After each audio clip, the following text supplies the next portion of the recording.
امریکہ والی کمپنی نہیں چلے گی۔ اقتدار ان کی زندگی کا مقصد تھا، اس لیے انہوں نے ہر اصول کی قربانی دی۔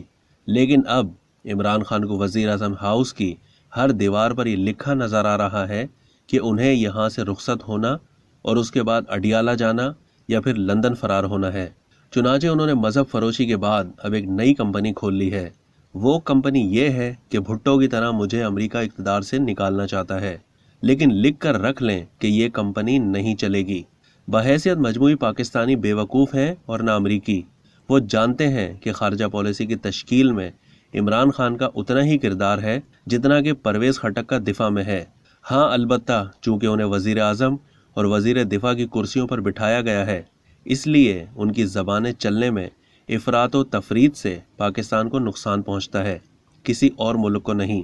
وہ جانتے ہیں کہ بھٹو نے ایٹمی پروگرام شروع کیا تھا، شاہ فیصل کے ساتھ مل کر امریکہ اور اسرائیل کے مفادات کے خلاف اسلامی ممالک کا بلاک بنا رہے تھے، اور اگر سوویت جنگ کا آغاز نہ ہوتا تو وہ سوویت یونین کے ساتھ بھی تعاون کا سلسلہ آگے بڑھانا چاہتے تھے۔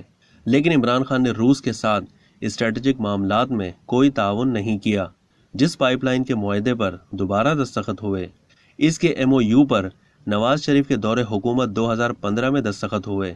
روس کا پہلا دورہ زرداری نے کیا تھا، اور پھر سب سے زیادہ دورے ہمارے آرمی چیف نے کیے ہیں۔ یوکرین کے معاملے پر پاکستان نیوٹرل ہے، جبکہ انڈیا، چین اور کئی دیگر ممالک اس میں بڑی حد تک روس کے ہمنوا ہیں۔ امریکہ اس بنیاد پر حکومت گرانا چاہتا تو پھر مودی کی حکومت کیوں نہ گراتا؟ ہاں، یورپی یونین اور امریکہ نے انڈیا سے یوکرین سے متعلق اس کی پالیسی پر سفارتی ذرائع سے کھل کر احتجاج کیا ہے۔ عمران خان نیازی نے جس چیز کے مراسلے کی آڑ لی ہے، اس کا پاکستان کو تو بہت نقصان ہوگا، لیکن یہ چورن زیادہ عرصے بکنے والا نہیں ہے۔ مختلف ملکوں میں تعینات سفیر اسی طرح کے مراسلے روز بھیجتے ہیں، اور ان میں اسی طرح کی چیزیں ہوتی ہیں۔ امریکہ میں تعینات سفیر اسی طرح کے امریکیوں کے غصے پر مشتمل مراسلے ماضی کی حکومتوں کو بھی سینکڑوں کی تعداد میں ارسال کر چکے ہیں۔ بلکہ جب آصف علی زرداری پہلی مرتبہ روس جا رہے تھے تو خود ہیلری کلنٹن نے انہیں فون کر کے منع کیا تھا، لیکن وہ پھر بھی روس چلے گئے تھے۔ یہ معمول کی چیزیں ہیں، اور امریکہ کی ناراضگی ریاست پاکستان سے ہے، نہ کہ عمران خان سے، کیونکہ امریکی جانتے ہیں کہ افغان پالیسی یا پھر چین کے ساتھ دوستی اور تعاون میں عمران خان کا کوئی کردار نہیں ہے۔ عمران خان کہتے ہیں کہ زرداری اور نواز شریف اس لیے مغرب کو نہ نہیں کر سکتے کیونکہ ان کے اثاثہ جات مغرب میں ہیں۔ واضح رہے کہ وہ امریکہ میں نہیں بلکہ یورپی ممالک میں ہیں۔ اب چینی جانتے ہیں کہ انسان کا سب سے قیمتی اثاثہ اولاد ہے، اور عمران خان کی اولاد برطانیہ میں گولڈ اسمتھ کے گھر جوان ہوئی۔ روس اور چین وغیرہ کے لحاظ سے برطانیہ امریکہ کا ہم زبان ہے۔ یوں اگر نواز شریف اور زرداری مالی اثاثہ جات کی وجہ سے نہ نہیں کر سکتے تو پھر عمران خان کیسے انہیں نہ کر سکتے ہیں؟ وہ جانتے ہیں کہ زرداری یا نواز شریف نے کسی پاکستانی نژاد کے مقابلے میں زیک گولڈ اسمتھ کی انتخابی مہم نہیں چلائی، بلکہ یہ سعادت عمران خان کو حاصل ہوئی۔ اسی طرح چینی یہ بھی جانتے ہیں کہ عمران خان کی ٹیم کے اہم لوگ یعنی زلفی بخاری وغیرہ برطانیہ سے، رضا باقر اور تابش گوہر کینیڈا سے، جبکہ شہباز گل، ندیم بابر، حفیظ شیخ اور معید یوسف امریکہ سے پاکستان آ کر عمرانی حکومتی ٹیم کا حصہ بنے ہیں۔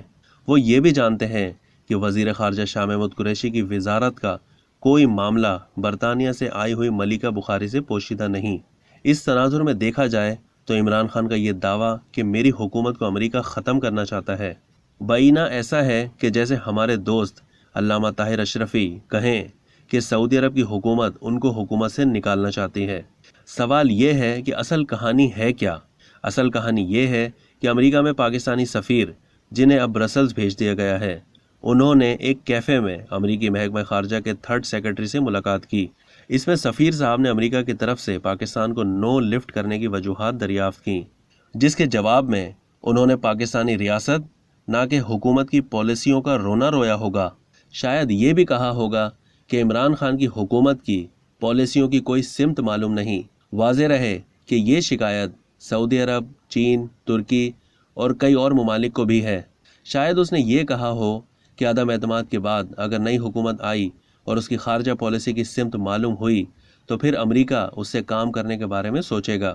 اس گفتگو اور دیگر امریکی حکام کے ساتھ الوداعی ملاقات میں انہوں نے جو تاثر لیا